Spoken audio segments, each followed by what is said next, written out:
Do you truly know the difference between business credit and business funding? All right? And most people don't know the difference, okay? And I'm gonna show you how to easily get business credit, but understanding the difference between business credit and business funding. Now, in terms of business credit, we're talking about like Home Depot, Lowe's, Granger, Seton, Uline, right? So that's what business credit and store credit, that's business credit, okay? But when we're talking about business funding, and to my understanding, most of you all want business funding, all right? So with business funding, that's when you're talking about Amex, Visa, MasterCard, business lines of credit, right? Now, I made a video explaining to you that in terms of business credit, you don't have to have business credit to get business lines of credit if you have an existing business that's generating revenue. All right, so that's number one. Some of the easiest business, if you're going for business credit, because you may have a restaurant, or you may have a food truck, or you may have some type of janitorial supplies, then business credit can definitely help you out at that point. Or you may be into rehabbing properties, so you're into real estate and development and stuff, so business credit can help you out there. Now, in terms of building up your business credit, and the easiest business credit to start out with would be Crown, okay? Crown Office Supplies. Now, the reason why Crown Office Supplies is because they report to the major business credit bureaus, okay? And I'm gonna make a separate video breaking those down as well, because I think if you understand why this is so important, I think you'll understand, you'll have a better path to getting the money you need to continue to grow your business, all right? So with Crown Office Supplies, all right, so they report to DNB, Experian, Equifax, all right?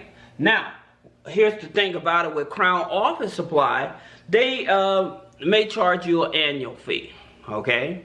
And there are other criteria. You may have to be in business for maybe 60 to 90 days sometimes, all right? Now, these here are net 30s and stuff like that, and you guys know that when it comes to net 30s, I don't think it's necessary, but again, for those of you that, like I said, have janitorial type of businesses, restaurants, food trucks, car washes and things of that nature, then yes, I would definitely tell you that net 30s can help you out to make sure you get the supplies and stuff you need and build up your business credit file. Now, you have a Wise Business Plan, right? Think about it. With Wise Business Plan, they report to Equifax and DNB. So Equifax, D and B, right? The reason I'm choosing these, again, because they're reporting to the major credit business bureau, and it's going to help thicken up your file. Now, you have another one, eCredible. And with eCredible, they report to Dun & Bradstreet, Equifax, Experian, so DNB, Equifax, Experian, and CreditSafe, okay?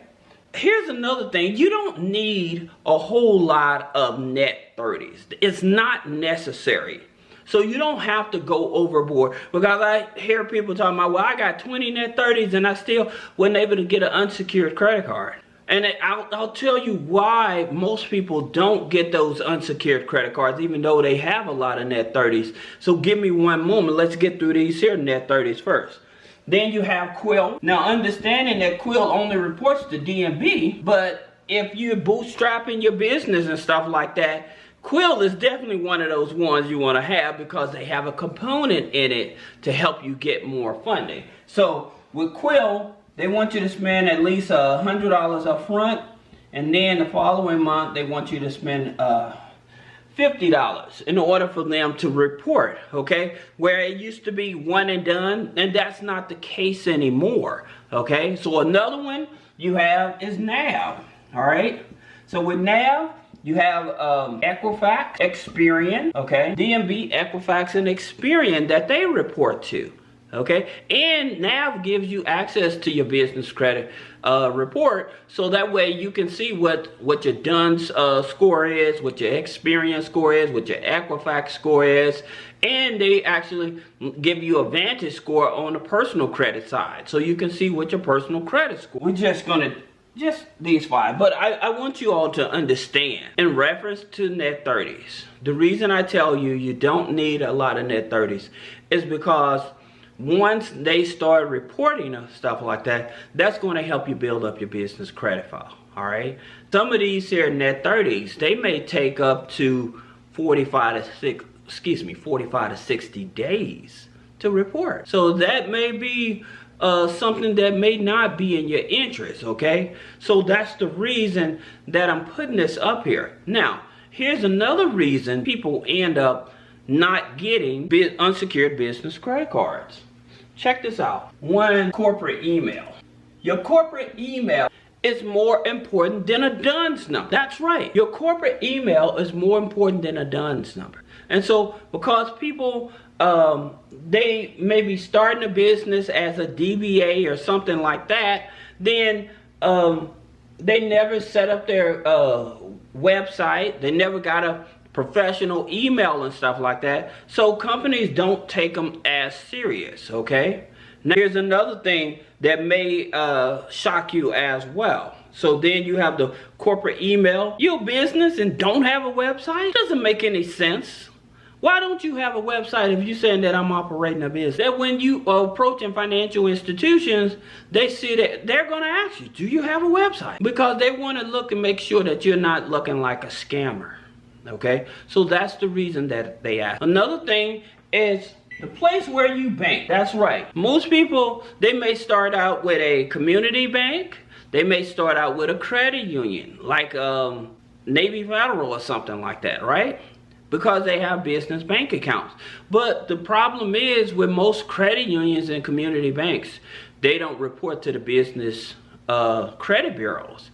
And because they don't report to the business credit bureaus, all those deposits and stuff, it makes it very challenging for you to get more funding, especially from the major gatekeepers. So we talked about your major gatekeepers, which we talked about Chase Bank.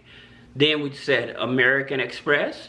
You have U.S. Bank, Bank of America, Wells Fargo, Capital One. You know, some of the bigger gatekeepers is when you want to get maximum amount of funding. And because many people, they may have a lot of net 30s, but they're not banking with the right bank. They don't have, not only with the banks, they don't do the weekly deposit.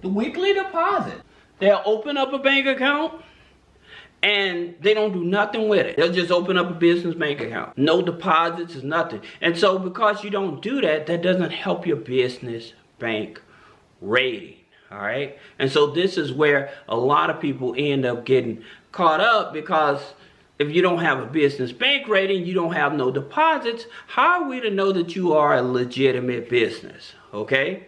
So that's the reason why I tell people that make sure, if anything else, making those weekly deposits is more important than these net 30s here. That's more important than these net 30s here, because you're actually building a relationship with the banks.